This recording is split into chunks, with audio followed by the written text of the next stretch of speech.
You're listening to The Traditional Millennial with Brittany Dotson, where conventional meets contemporary and faith fills the gap. What's up, y'all? We are back on The Traditional Millennial.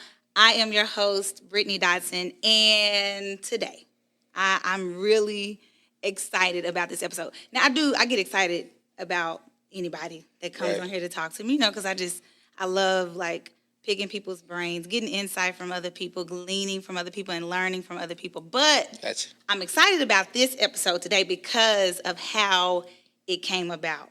So, Pat, welcome to The Traditional Millennial. Man, thank you. I'm so glad to have you. This is really dope. This is really dope. Yeah. I'm excited. I'm excited about the conversation that we're going to have, too. Okay. I really am.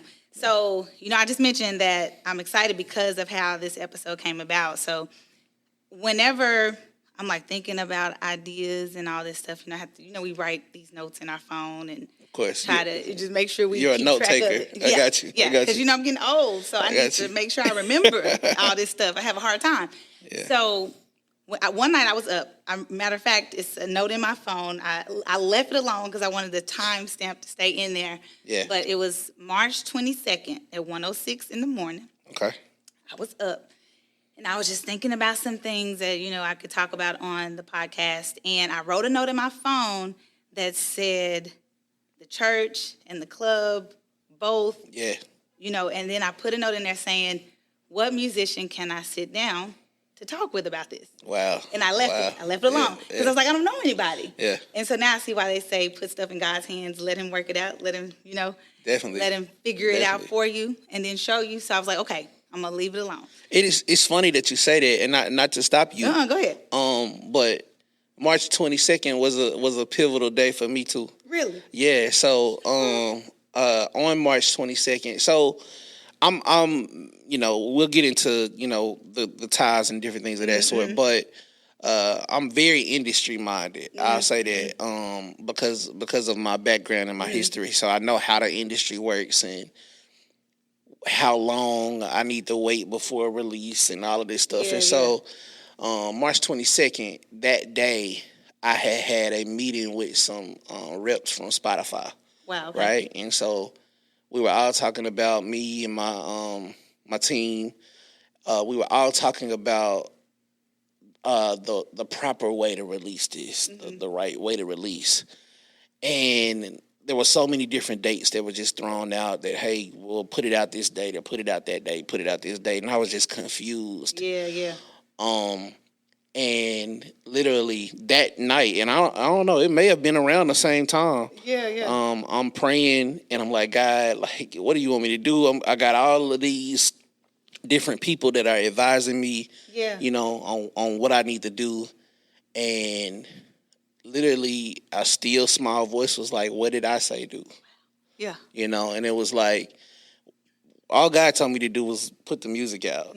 So it's not about a strategic plan or, anything of that sort. It's just like, yo, just drop it. And so literally, I text the distributors at that moment. I was like, my guy that distributes my music. I text him and I was like, look, put it out. And as soon as it can be out, drop it. Just whatever their release date is, just let me know when it's out. Yeah. But we ain't no strategy, ain't no, Yeah, we're going to just negate all that. Yeah, right. We just, let's go. March 22nd. Yeah, that's crazy. Day to remember. Yeah, that is crazy. That's insane. See, that's how I know. Yeah. We were supposed to sit down and do this episode. Yeah. That is something. Because even in that, it's just, okay, wait on the Lord, let him talk to you. Be obedient to what he says and do it the way he says do it. Yes. And that's exactly how this episode came about. I waited on him. I was like, okay, you'll show me somebody. Yeah. And you released your single, and you'll talk about that later. Right. You released your single, and it was the commentary behind the single that got my attention. Right. You said something in there, and I'm like, dang, I'm supposed to talk to him. Yeah, for sure. He's the person. For sure, yeah. And, I went back and forth with myself about reaching out to you because I was like, he just released his single. He's probably busy. I don't know what he has going on, so I'm not going to worry him. I'm not going to worry about it. But then it was like, no, Brittany, I showed you this for a reason. Definitely. Reach out to him. You know, all you can do is say yes or no. Definitely. And I did, and here you are. Yeah. Man, Definitely. I'm excited. I'm excited now. I'm just really excited. So, Pat, before we get into like digging into like the just nitty gritty of your life and just different things, tell us, who is Pat Washington? What is Pat Washington about? Give us a little bit of background, just a little introduction to who you are. Pat Washington is hard headed. Pat Washington is hard headed. Pat Washington a lot of times kind of gets in the way of himself. Pat Washington, hard headed is just like the greatest word. Now, my the elders have always said that. Like, I just did never believe it until I got to the space that I'm in now. It's like, all right, God. My dad tells me I'm hard. Let me, yeah, right, yeah. But inside of Pat Washington, there are other, layers. There is, my dad always jokes because when I first started out, I was rapping and I was P Marvelous. I went by the name P Marvelous. Okay, and so I was rapping at that point. And then I moved to Pat Produced It. Okay. That was who I was. Late teens and through my 20s, producing and playing on the secular side. Of doing that. So I've lived in Dallas, Texas, Atlanta, Georgia, Jackson, Mississippi. I done had stints in Oklahoma. Wow, okay. Yeah, it's just like I was just moving around a lot. I was just trying to, at that particular time, just trying to do whatever I could to what I saw was making it, and in whatever avenue that was. But throughout that avenue, I was able to, kind of link in tough with a lot of major, acts. L.A. Reid, we developed a somewhat relationship just because I was working with artists that he was working with. Zaytoven. He's a major producer. We're even to this day we still have conversations on the phone and different things. I have been mentored from Rico Love, another artist. You know what I'm saying, those different things. And so I've been in spaces where the success is. What that looks Right, I know what it looks like. And then, of course, a lot of people, and for me, I'm always moving on. And so I don't really just lean on the things that I have done, but I have had successful records to reach, like Billboard and, top urban radio hits, those kind of things. I've been a part of those as well. And now I am in a space where I just call it complete obedience. Like, literally, like I really don't have a roadmap, nor do I really desire to have one. You know what I'm saying? I've always considered myself a strategist, but it's just like I'm tired of being that. And it's just like God, what you want me to do? All right, cool, I'm gonna do it. And now I've been in this space now a little over a year, and I just like it. I like where I'm at. Yeah.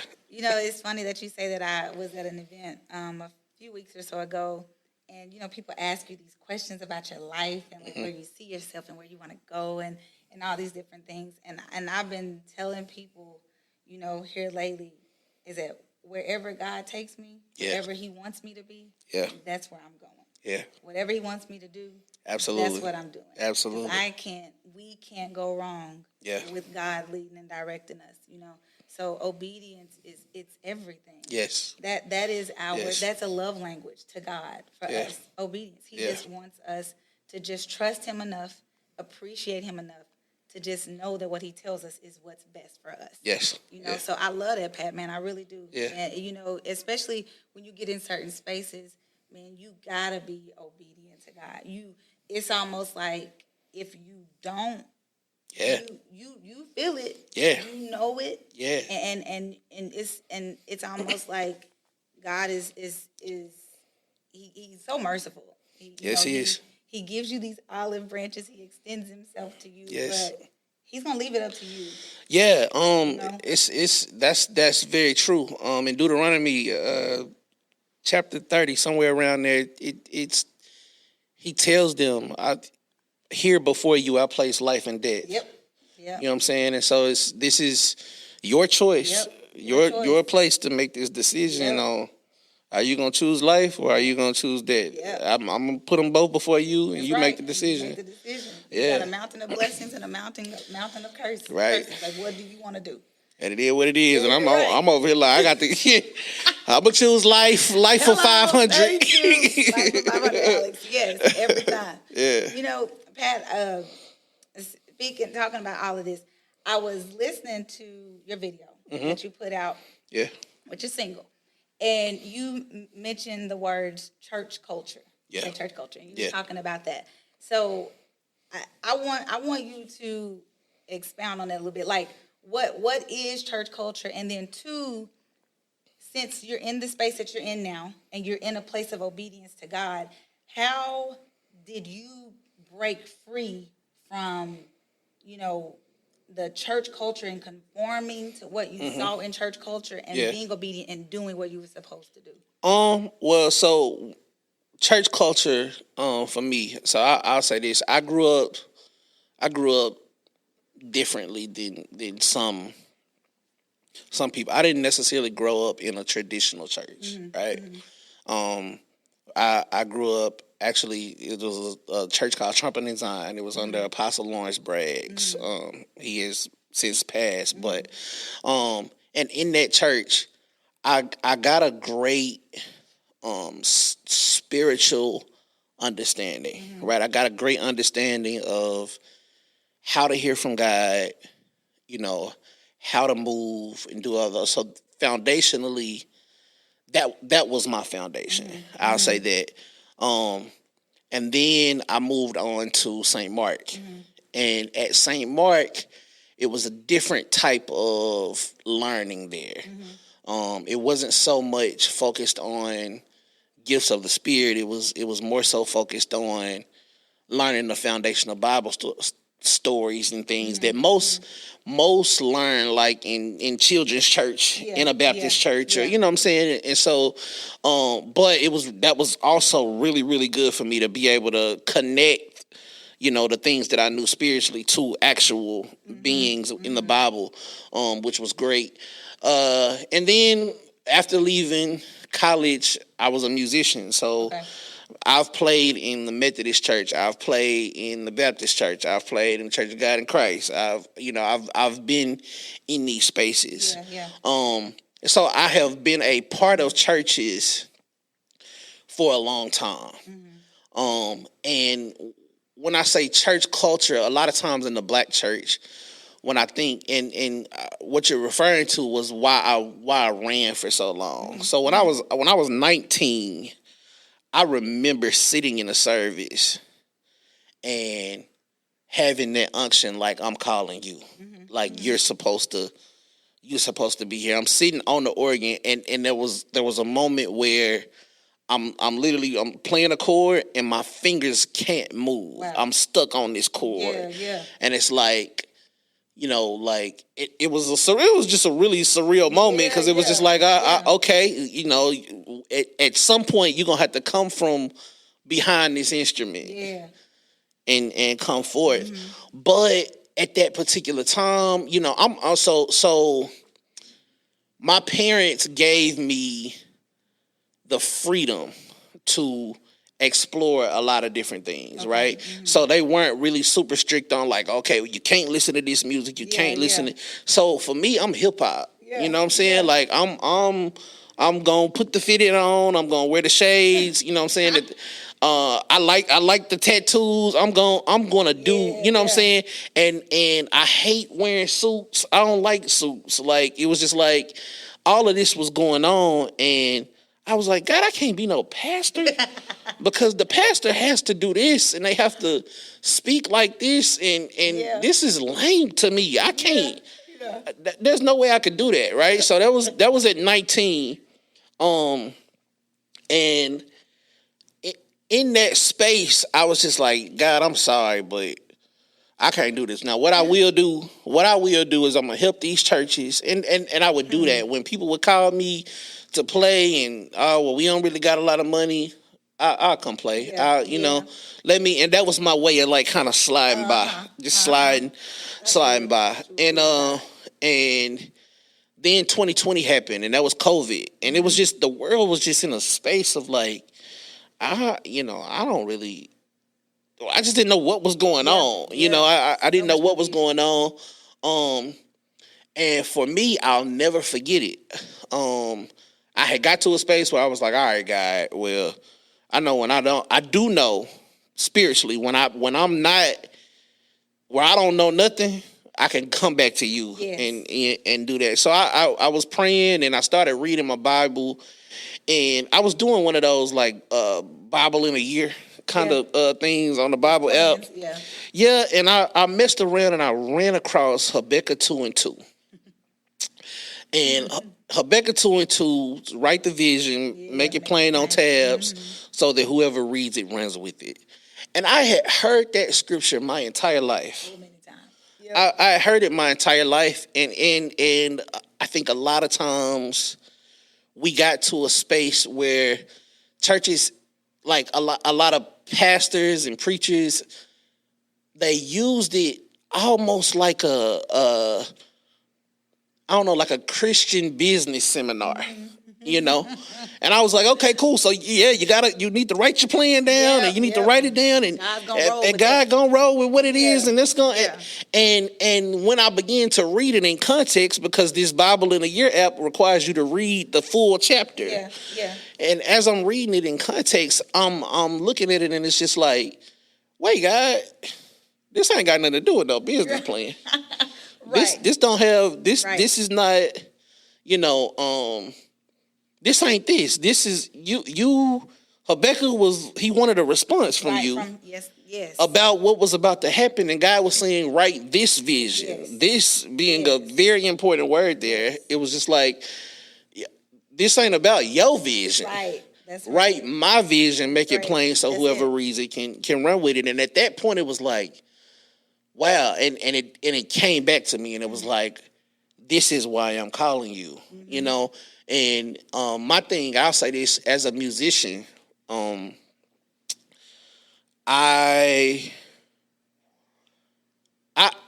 here's the thing, being on both sides of this thing, the one thing that I didn't understand that I don't care for at all is the fact that I go to clubs and everything is nice.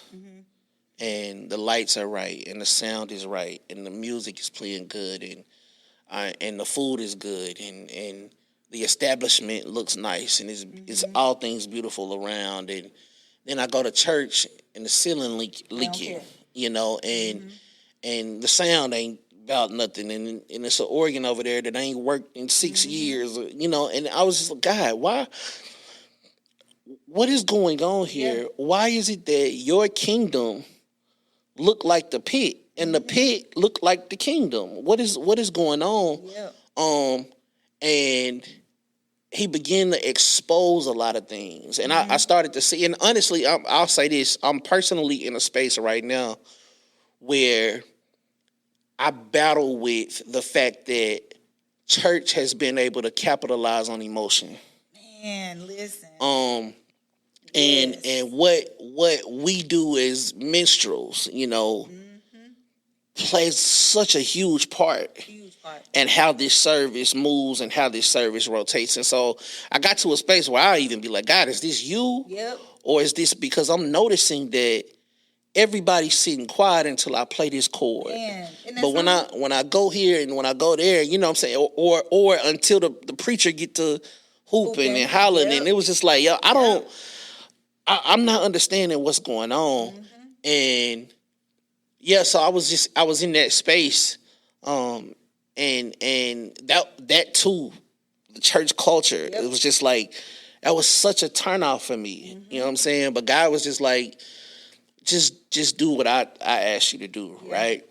And the more and more I read and the more and more I studied after I accepted my calling, it was just like, God, there's so much stuff in this Bible that has either been taught incorrectly or hasn't been taught at all. Yep. And it first it frustrated me, but now it's just a space of like understanding where we could have possibly went wrong, right? Bible says, "My people perish for their lack of knowledge," right? And knowledge being a thing that you can only gain from a book. And it was just like, okay, so wisdom you can gain from life experience, but knowledge is something that has to be taught in a you know in that system. And so right, and so I started to like, I put it back on the musician side. So I think about a song like "Glory, Glory, Hallelujah," right? And I said, why do I know how to play this song? I know how to play this song because I heard somebody else play it. And they heard somebody else play it. And I started thinking, and I said, man, the person that actually made this song, what if we all the way playing this song wrong? Like, what if we was just jacking their song up? but we because nobody's heard the actual original or went or took the time to listen to the original record. Like, we just out here playing all of these different renditions of this stuff. And then God kind of hints to me like, what if people have been doing this with my word?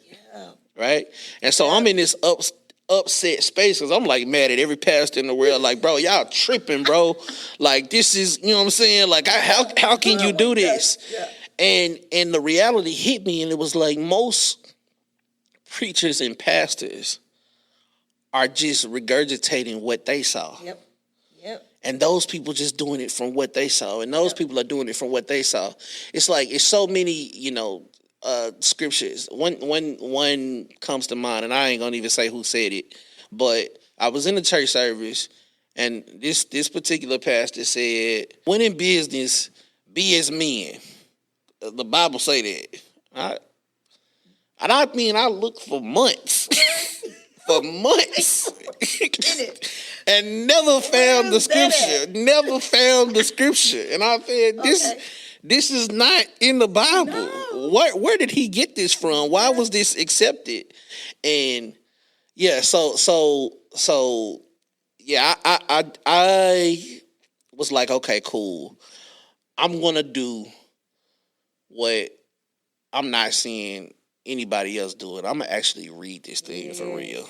I'm going to take the time and read it. And honestly, what I have learned. Well, first thing I learned is that ain't no way I'm gonna be able to get through this thing and understand it in a lifetime. It ain't gonna happen. No. It ain't gonna happen. I mess around and I get stuck in the first 2 chapters of Genesis, and it's just like, tell me about it. Like, wait, because it's so much. yeah. It's so extensive. So for me, I when it came to church culture, it was those things.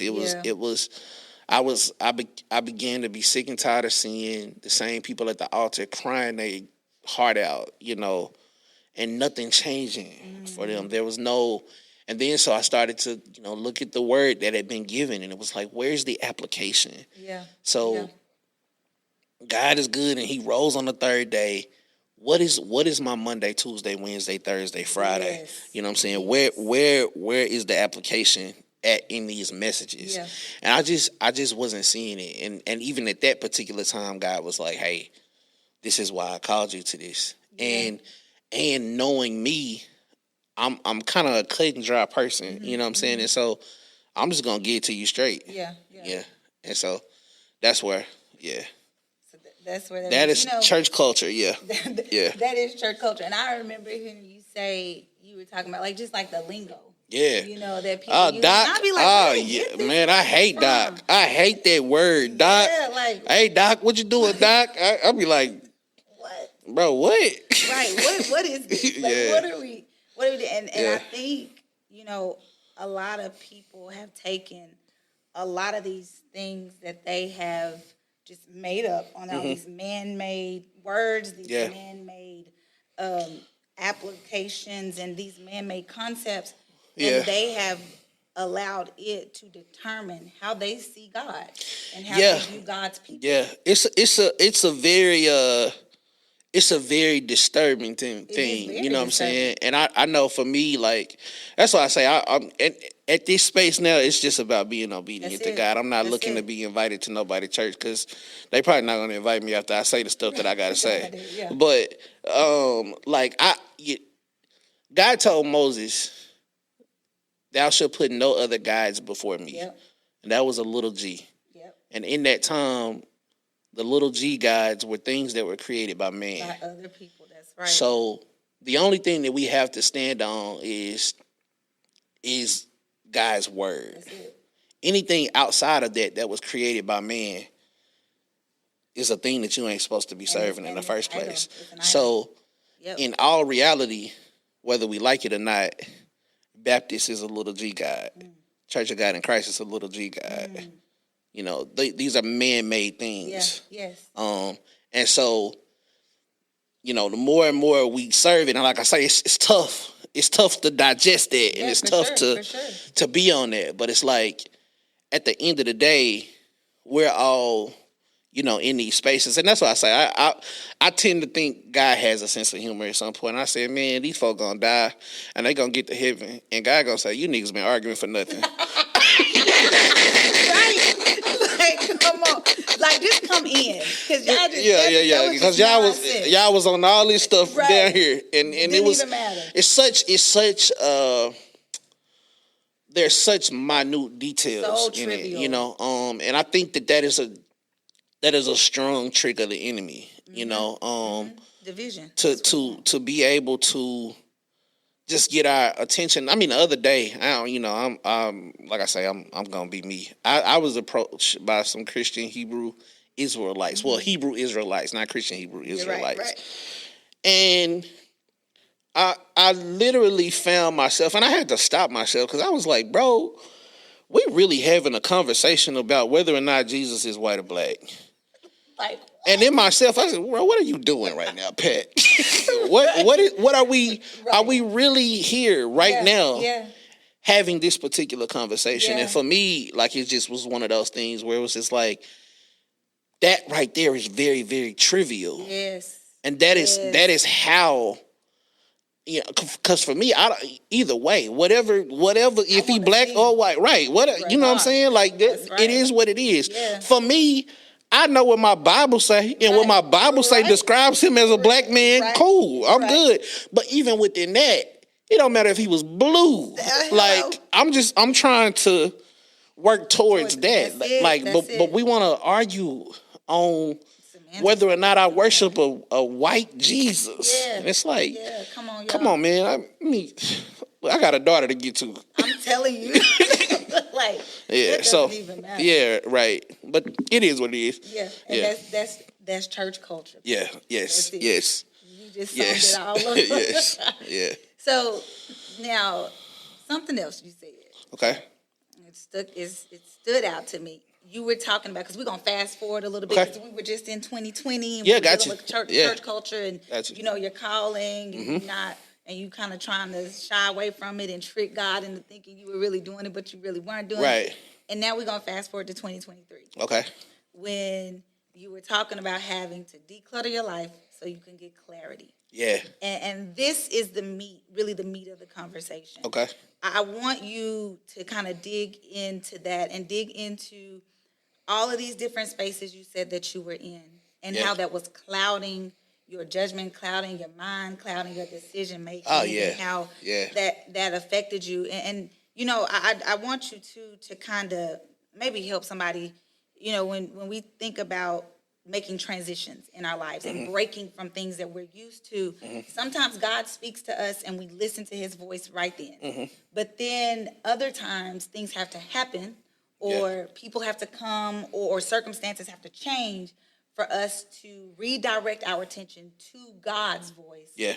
To do what he's telling us to do. Yeah. So talk about all that. Talk about that time in your life and how that transition came for you and what happened at that stage in your life. So 2023 comes, and first I approach 2023 like I'm about to attack this mug because my last record, Ride Good, I produced that record. It's by Light Skin Keisha and B. Smith. It was a Billboard record. It was like number 3 in the nation on urban radio, all of these things. But that had happened a few years back. And it was, the music industry is about what have you done for me lately? Yeah. And it was like, yo, I'm coming in this thing. I ain't playing this year. Yeah. We finna get, I'm about to get another one. And I really want to get 2 or 3 more. This is my plan. This is what I'm saying. Yeah. And at this point, with it, no arrogance involved when I say this. Yeah. But after you've put in the time and the work to reach a certain skill level, it becomes very, very hard to do anything underneath a certain standard, right? Yeah, I get that. And so I've been writing songs and producing music.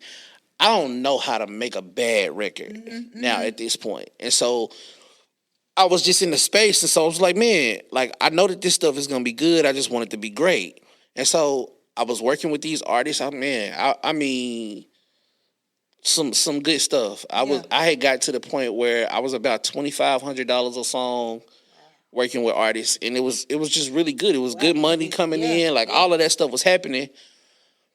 But somewhere between me writing and producing and the records actually coming out, they were just missing. Yeah. And I would listen to it and I'd be like, God, this is not what I wrote. Yeah. This is not what I produced.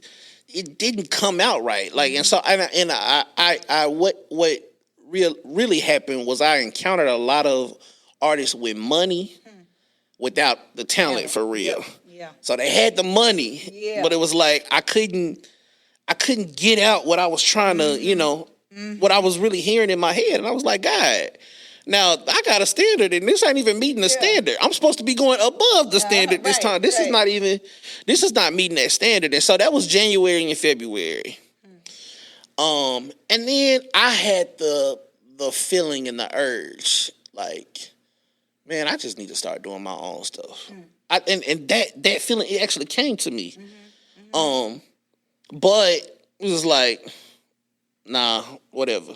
It's over. You know what I'm saying? And I knew, like I said in the beginning, like I knew how to hear the voice of God and what to trust, within my senses and different things of that sort at a very young age. So I knew this was God telling me, you need to do your own stuff. So I didn't do it. What actually ended up happening was, no, I lied. I did say that I was going to do it. 2 days later, I got approached with a heck of a offer financially. Yeah. 2 days later, I got approached and it was like, hey, look, I'm working with 2 clubs. There was a young lady here, which is really a great friend of mine now, Dr. Patrice Bax. She came to me and was like, hey, Pat, I got a situation. There's 2 clubs here, and I would like you to start coming in and playing at the clubs. And I'm gonna pay you X amount of dollars to do it. Honestly, I think I probably was making like close to like $600 a week at just playing at the clubs, right? So I was like, yo, all right, that's an extra weight. So I ain't even messed up. I ain't gotta work with these artists right now. I'm just gonna go. I'm gonna play in the clubs. And then at the time, I was playing for a church in North Little Rock, and I was making $500 a week there. Okay. And then I was leaving that church to go and play at another church where I was making $100 there. Yeah. And so at the point of at the end of my week, I'm looking at $1,400 a week. You know what I'm saying? And it's just like, yo, we up. And then every now and then I would still get a client on top of my 9 to 5. So it was like I'm in a really, really good position now. But that first month, I played through that first month, which was May. I played through May, and then I started to kind of notice that my wife was kind of like we had money, but she just kind of seemed like she wasn't really feeling it. Yeah. Yeah. And we talked, and she was like, "Yo, you're not really here." Like, my wife is a very understanding woman. She's, she's not like trying to stop the dream or nothing like that. But she was just literally like you gone a lot. Like, you know what I'm saying? Like you don't get off work until 6, and then when you get here, you close yourself in the room because you got to learn this music, and you got to, and it was like, okay, or I'm working on something else. It was just a lot of different things because then playing in the clubs, a lot more people saw me. And so now people would call me for a weekend gig. And it's like, I had my Saturday. Now I don't have my Saturday no more because I'm playing and I'm doing that. But money is great. Yeah. And for me, it's like, man, we just had a daughter. We ain't behind on the bills no more. We ain't got to go in the negatives. We don't have to do none of this. And so I was just like, yo, this is great. Like, we really in a great spot. And so I run and I'm trying to, when she tells me this, I try to do better with being around more. So now it's like I've added that as an obligation as well. And so it's like, okay, cool. So I hang out with them for an hour. I do, and I just got to the point where it's like, okay, cool, time management, which is a great thing. But I was moving, and it was just like, okay, well, 5 a.m. I wake up, I'm gonna get up, I'm gonna go to the gym, I'm gonna come home, then I'm gonna work on the music until my daughter wake up at 9. When she wake up at 9, I'm gonna hang out with her, but we gotta make sure I get dressed because I gotta get her dropped off to my mama's house by 10:30. 10:30, gotta show up to work by 11. You know what I'm saying? And make sure, like, and it was just like, it was unrealistic. You know what I'm saying? And I was just drained. I felt myself draining. And one morning I got up at 5 o'clock in the morning and my truck would not start. And it wouldn't, like, I couldn't get it to do nothing. And this happened to be after I had just left from Nashville working with an artist down that way. And it was just like, it just wouldn't start. And so we took it, got it towed. It's like that was some money. Got it towed to a mechanic. And the mechanic told me that I needed a new motor. And as good as money was, I ain't had no motor money. I ain't had no motor money like that. I didn't. And but what we did was we tried to do what we could to get the motor fixed. Well, I bought that particular motor from a spot, but I took it somewhere else to get it put on. And the labor for that job was $1,500 alone, just the labor without the motor. And so that was $1,500 alone. Well, once the guy finally got it on, we find out that this ain't really a good motor. But I still got to pay this $1,500. It's like, okay, cool. So that's down the drain. And that motor money is kind of there. They gonna help me out, but it ain't really for real. You know what I'm saying? Right. So I then take it back to the place that I got the motor from, and I get them to do it. Well, their fee is $3,500, and it was like, yo, this ain't it. And so now all of the money that I had been like, kind of saving up and getting, and I'll say this too. One major thing, God has been dealing with me on consistent tithing since 2019, right? And so I have my spurts where I'm consistent and then I don't be consistent, and then and in the space I wasn't intentionally not tithing. I just wasn't thinking about it. But I was looking at all this money I was making. I was like, man, I ain't gave nothing. And once my truck went down, I started to think about that. It was like, crap, I haven't given, and God is just attacking these finances because I haven't been doing what I'm supposed to be doing. And so that situation happened, but without the truck, it sit me down because now I can't move around. My wife got a car, but it's like trying to get all of my equipment into this car. It's like, this ain't it. And I was just like, man, I'm just doing too much because right now I'm super exhausted in this space. I don't really know. I don't know what I'm doing, and I'm playing in churches where I'm not getting nothing. You know what I'm saying? And I'm knowing as a minister that this is that I'm not getting nothing, but I'm here because I'm getting this check. And I knew all along that I needed to be back at my home church, New Life Christian Fellowship. And so I went back there and I was like, hey, like, is there a space for me to come back? And it was like, yeah, there's space for you to come back, but we can't pay you no $5. You know what I'm saying? And so that was a move, and it was like, okay, cool. All right, I ain't gonna worry about it. I'm gonna at least try to get myself back into this space. And then it was like I was still, now it's like you're not making no money, but you still trying to make all these other things happen. And it was just like, all right, cool. I can't play in the clubs no more. And I had to tell Patrice that, and it was like, that was heartbreaking for me because it was like, man, I know that, well, first of all, musicians around the city, not all of them are, they don't have like the business side always, right? Like sometimes you get some that might show up late or don't want to rehearse or don't, you know what I'm saying? And just going through stuff, going through the motions. And I've never been that person. I've always been, even if I'm not the greatest musician, I'm gonna show up on time. I'm going, I'm gonna do what I say I'm gonna do. Yeah, I'm gonna be dependable, right? And so I know that was a very, very strong reason why she wanted me in that space. And I had to leave, which kind of, made things difficult or whatever. But I had to do that for me. It was like, okay, cool. And then the second service I was playing for was just like, yo, man, I can't. Yeah. And when I got to that space, well, let me rewind. During the time when before my truck had went down, I went to a conference in Jackson, Tennessee.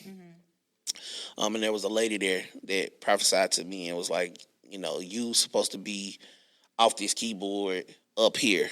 I'm seeing you performing. I'm seeing you doing the things that Fred Hammond is doing, right? And so for me, I've been told that my whole life. So I was like, man, she seen a light skinned big dude.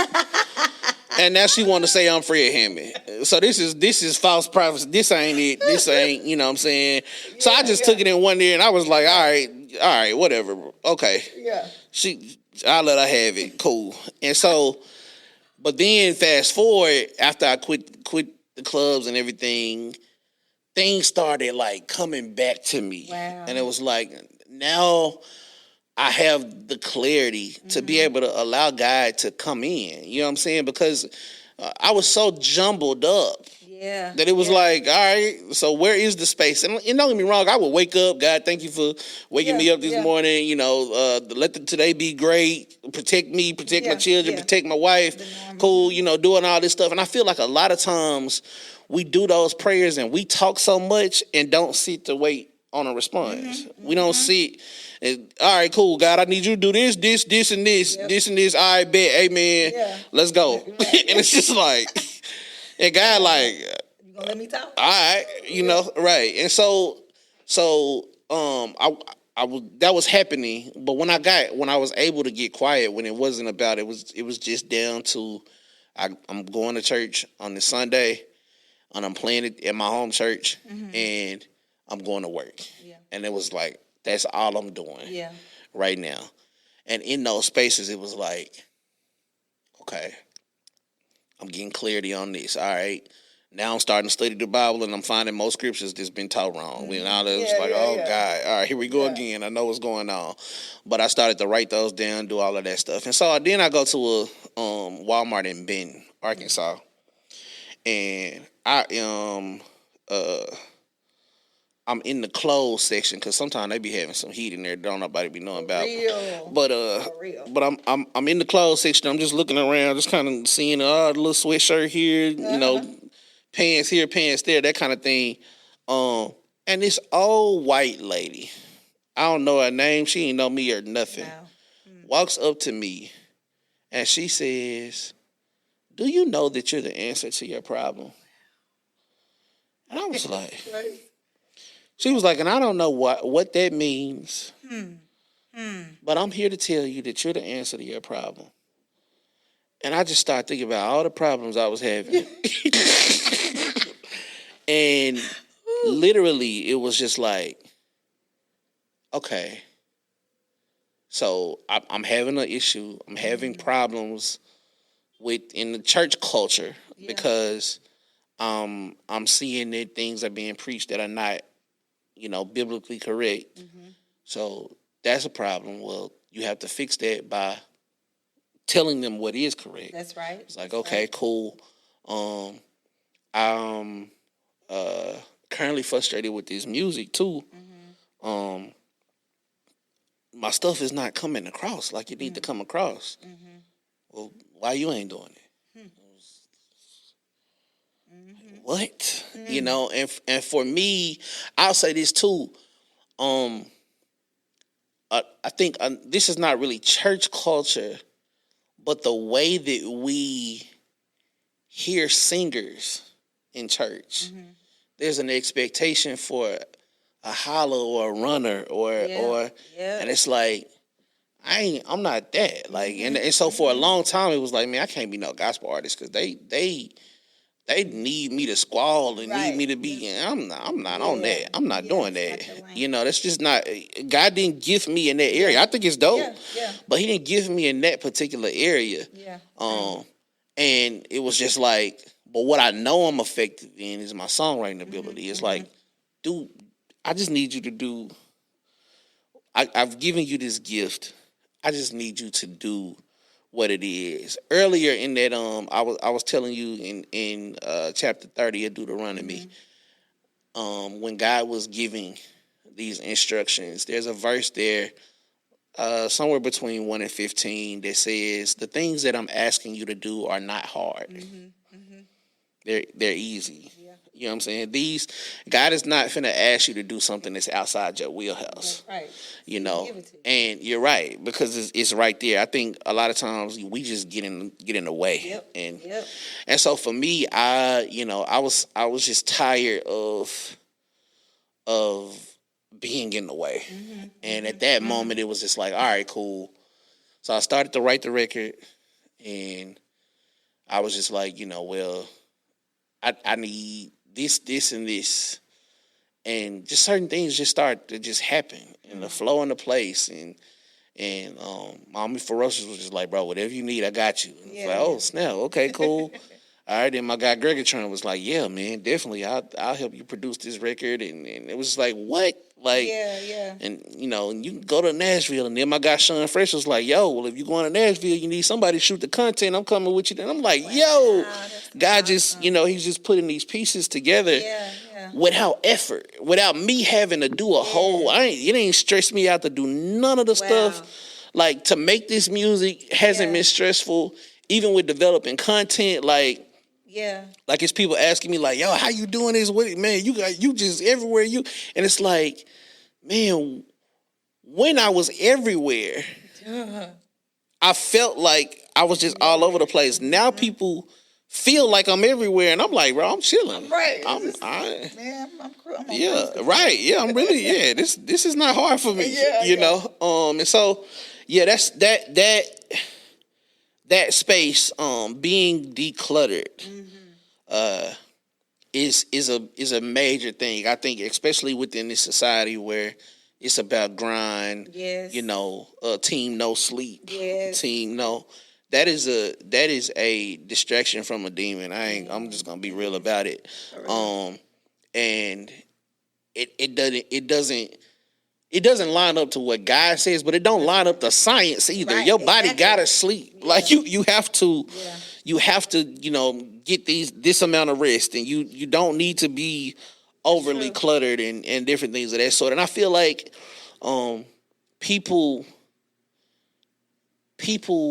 have to do the work, which is now where I'm at, where I'm beginning to see. I'm doing this deep dive on the trifling children of Israel. Oh gosh, they sound like us. Yeah, they us. Man, they are they us for sure. For real. But when Joshua is getting ready to cross over the Jordan River, I'll say this: the first thing that really got me was this: Moses got a promise from God that he did not get to see. And that right there struck me so hard because it was like, in church, spin around because you're going to a new season, do all that. But, throw your hands in the air and do all. And it was just like, wait. And then for a long time, I've always heard that if God said it's going to happen, it's going to happen for you. And it was like, no. That don't. God told Moses that he was going to do this. And Moses didn't get to see that. Right? And so it was like, okay, why didn't Moses get to see it?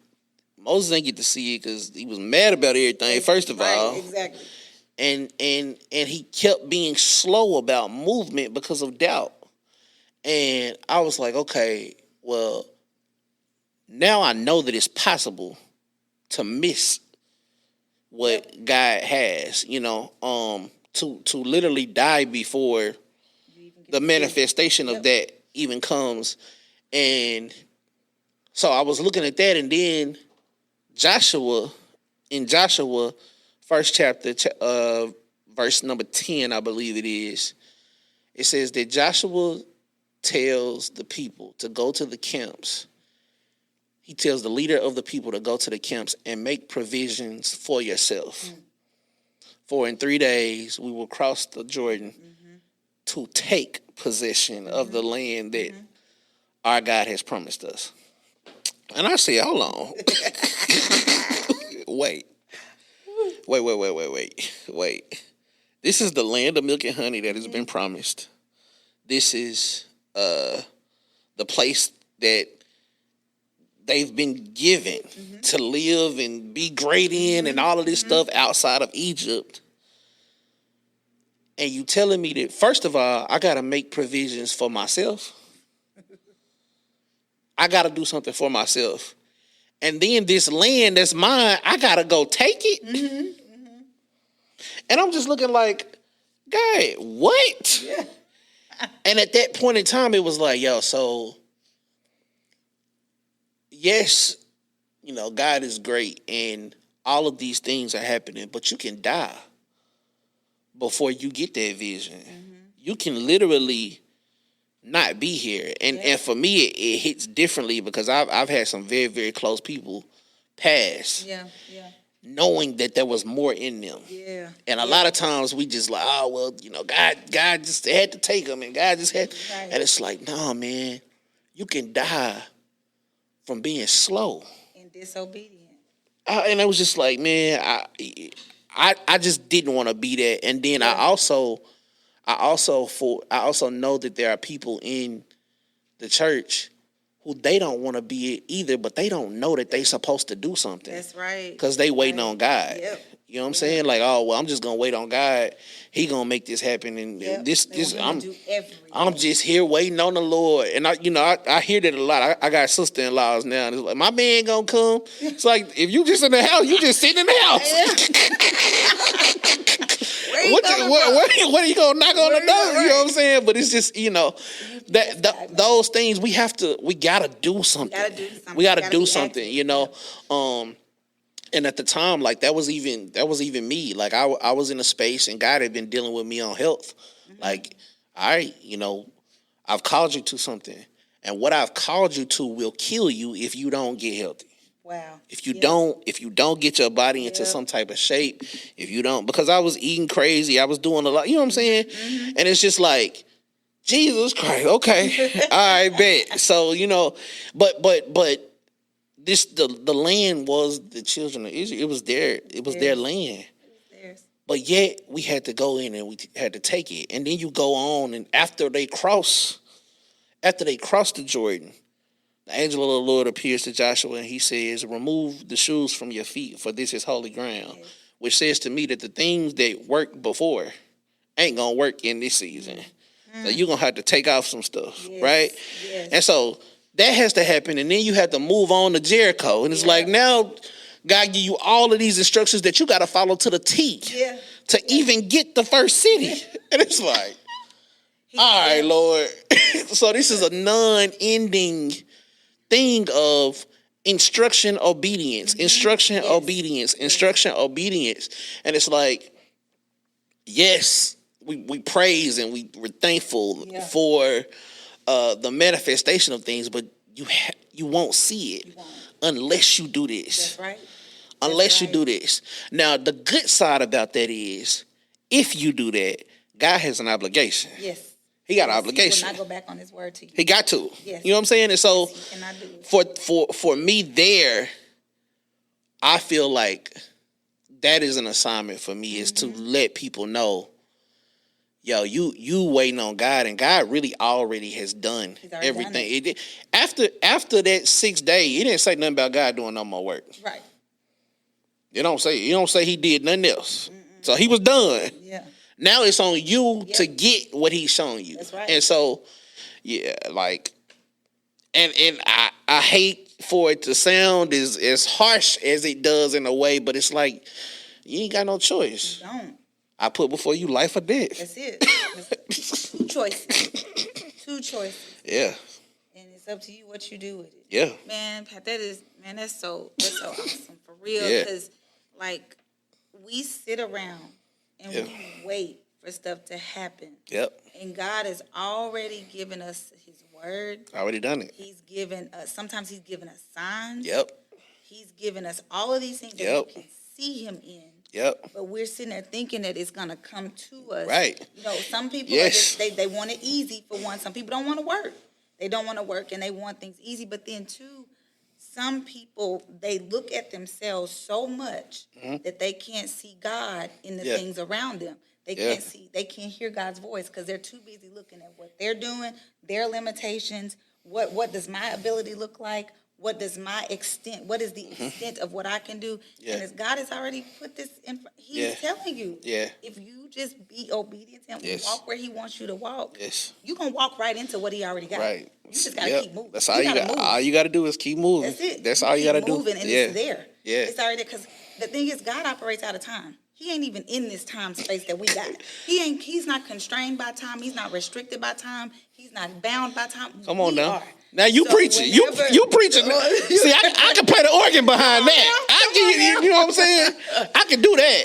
But that is for real. Like he's so absolutely. He's been. He is. Yes. He will be. He's in all of that stuff. Yes. He's already there. So everything that we're walking towards, everything we're walking to, he done already filled that space. Yes. The Bible tells us over in the New Testament, Christ fills all things. Yes. He's in all things. Yes. He's been to the highest heaven. Yes. He's descended to the earth below. Yes. He's in everything. So he's been where you going. Yes. Yeah. Like just move. Absolutely. Yeah. Just move. That's all you gotta do. In John, Jesus says, he's talking to the disciples after he has died and risen. Mm-hmm. So they chilling. They just big chilling out there. And God come to them like, what are y'all doing? Jesus come to them, what are y'all doing? And he said something that is just so profound to me. And he says, I'm the vine. Mm-hmm. You are the branches. He that remains in me and I in him shall bear much fruit. Yes. But without me, you can do nothing.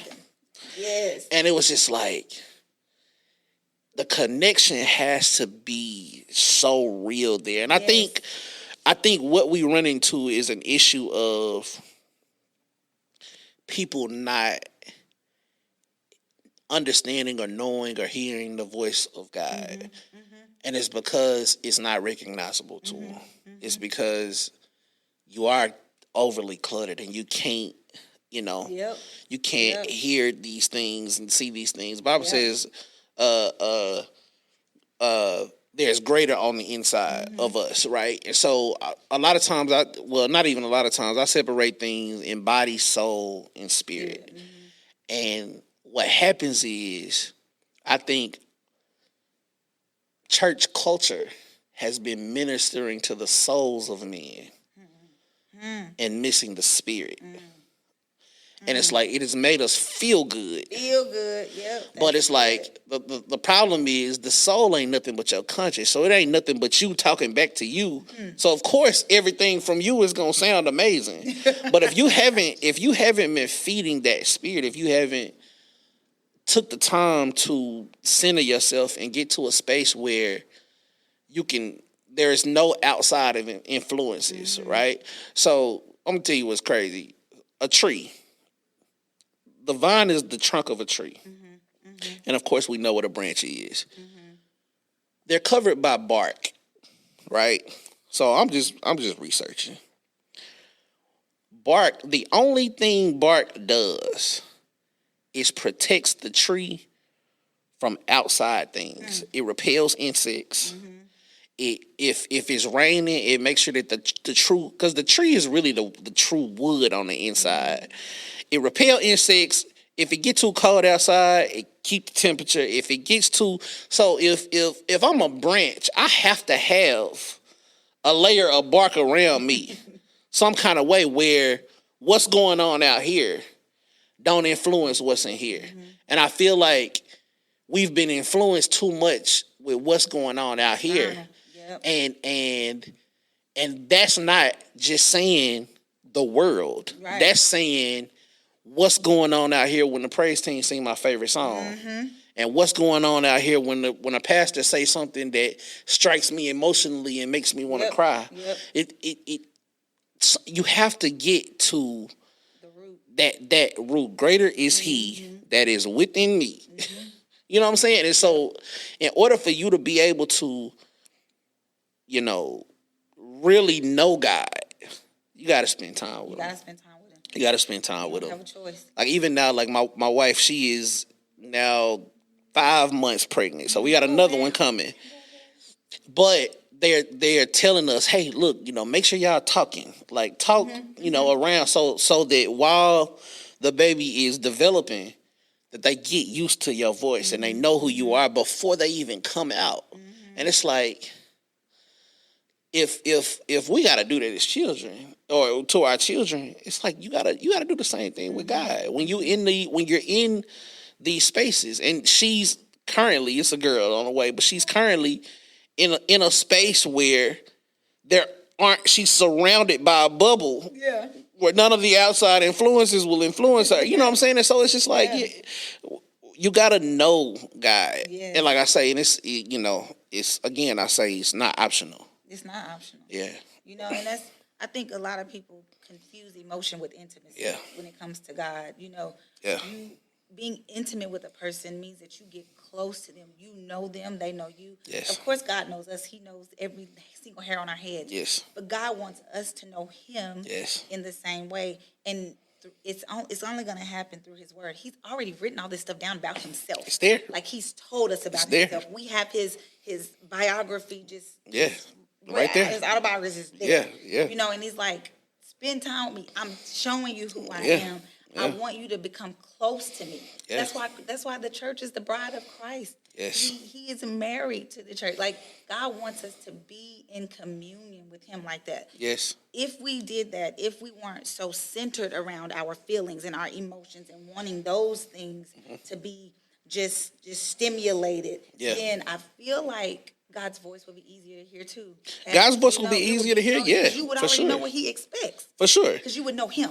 And we wouldn't see the flip-flop that I was mentioning. Right. The kingdom would be attractive at that point. It would be attractive because you would see the value in it. Yes. You would see the beauty in the holiness. Yeah. All of those things would just intrigue you and it would appeal to you in a different way. Right. But I think going back to church culture, honestly, Pat, I think the disconnect sometimes has come from what we've been taught and the things that we got to unlearn. We were always told to fear God, like be scared of him because he's gonna get you. Right. And so a lot of times we don't see the beauty in his love, the beauty in his holiness, the beauty in his comfort, and the joy that you get from just being with him. God does not want to punish us. Right. He wants to bless us. Right. But see though, the question is like, the question is, why don't we know that? Yeah. Why don't When we it's know? a whole New Testament of repetitive, Yes. it's there. It's there. It is there. It's there, plain as day. You know what I'm Yeah. saying? And that right there is like, okay, that is my whole thing. Like, I'll say this: when I first started, and even now, like, let me know what the people like. Let me know when you start your church. First of all, God ain't gave me that. Yeah, right. But There you go. the next thing is like, as a pastor, I feel like that is your responsibility to let your people know the whole thing. The whole of it. Yes. Yeah, and I just feel like that's not happening. It's not happening in a lot of places. That's why whenever you're in places, and I thank God for the teaching that I get, whenever you're in good places where you're getting good solid teaching, and it's a whole doctrine. Yeah. It's not just pieces here and there, or I'm telling you what I want you to know because I want you to submit to me because I have this narcissistic attitude and this is what I want you to do. Right. When it's not that, and it's Jesus loves you. He died for you. He wants you to turn away from your sin and turn to him and do things so he can bless your life. Yep. When it's that and all of that from front to back, start to finish, I think people will learn the value of intimacy over emotion. Yeah. They will learn to listen and take heed to the Spirit of God in them and not the flesh in them. You know, all of that will be plain to them, but we have an obligation too. I know we're all accountable as individuals, but at the same time, the Bible tells us that teachers will be held accountable for what they teach or for what they don't teach. Yes, right, right. So, man, Pat, I am I'm really inspired by the things that you're saying, even being a young man, and walking in the calling, walking in obedience. That is so admirable. Yeah. It's so commendable because we need men to step up and do that. Yeah. We need them to say, hey, look, God is dope for real. For real. It's like it's real life. Like I'm living it. I'm living proof of it. Yeah. And you are living proof of that. I want to ask you this and just something that you can like leave with people because I know you mentioned like pursuing purpose. Yeah. And and the things that you've been putting out there, you've been talking about pursuing purpose. What would you tell somebody that pursuing purpose really looks like? It first looks like getting yourself still. That's the first thing. The first thing is reprogramming your mind, right? The Bible says that our eyes are a lamp, right? And so what goes into our eyes, those things matter because that is what we determine to be normal. Off camera, I was telling you about my life in Atlanta.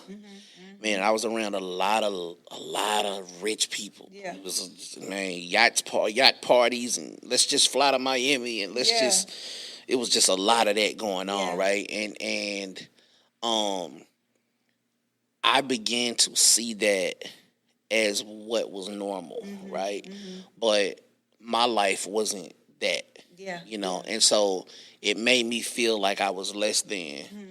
And I say all that to say that same feeling can happen if the majority of your time is spent on a phone, scrolling Instagram, looking at, the women who you feel like is in the gym every day. Yeah. They're not really doing that. You don't know, right. You know what I'm saying, that's not real. Or the guys or women or whatever that rent these houses just to shoot the video in and leave. Yep. That's not really, and you see those things and it is very easy for that to become your reality where you feel like that what I'm seeing is the norm. Yeah. That, if my body don't look like this, then I'm not this. Or if my face don't look like this, I'm not this. Or if, all of these things can happen. And so what you have to do for real, is declutter yourself in a physical sense by not overdoing too much work. But mentally, before you even open the book up, give yourself a break from all of that. Yeah. From that space, you know what I'm saying? Give yourself a break from this world of Drake and Kendrick against each other. You know what I'm saying? Just allow yourself to kind of decompress, right? And when you decompress, I then do say pick the word up. Yeah. Pick the word up and just start anywhere. Yeah. You know, and read. I say take a chapter a day, but I believe that when you read the word with a clear mind, God will begin to speak to you. Yes. And when he begins to speak to you, do whatever you got to do to remember. If that means writing it down, if that means going into your notes on your phone, if that means recording it, whatever it means, do that. Yes. Yeah. And when you do that, follow those instructions to the T. You know, follow them to the T. Yeah. And understand that God knows the desires Yes. of your heart. Yes. And so God knows that the things that you want. God knows that you want the big house. He knows the car that you want. He knows the type of life that you desire to have. He knows all of these things. And he will give you those things. He will put you in position to have those things if you do what he says do. Yes. Now, on the flip side of that, if you do not do what he says do, know that you are living to die, and that's it. Yeah. That's it. And that's really how you and knowing that it's a decision, sit with your decision. Yes. You know, that God is gracing you to wake up every day. Yeah. But you making this decision to not do what he said do. Yeah. Know that your only purpose for living at that point is to die. And it is going to be great. And if you believe in Jesus, yes, you are going to go to heaven, and that's going to be great. But while you are here on earth, if you expect to see the manifestation of what you have to do, you got to do more than just believe in Jesus. You got to do what God said do. You got to be obedient. That's it. Period. Yep. Y'all hear this, man? Just want y'all to gotta be obedient. Got to be obedient. And that's how you pursue. That's it. Obedience over sacrifice. Hey, that's it. Yeah. Man, I love it. Pat, I love your story. Yeah. I love your testimony. Love what God is doing for you, what he's doing through you. Know it's going to be a blessing to so many people. Already is. Yeah. It already is. You know that. And man, I'm praying for you. I'm praying that God continues to move you in the directions of the people that he has attached to you that are going to help them to see their purpose. Definitely. Love it. Absolutely love it. Thank you so much. No problem. This was great. Here, man. Yeah, this was great. Man, I enjoyed this conversation. I really did. Yeah. You know, I'm always blessed to sit down with people who really do understand the honor that comes in serving God. Yeah. The honor that comes in obeying God, and your life, it speaks to that. Yeah. So thank you so much again No for problem. being here. Y'all listen, make sure you keep tuning in to the Traditional Millennial, where conventional meets contemporary and faith fills the gap. On the mountaintop, I know you're good. Deep down in the valley low,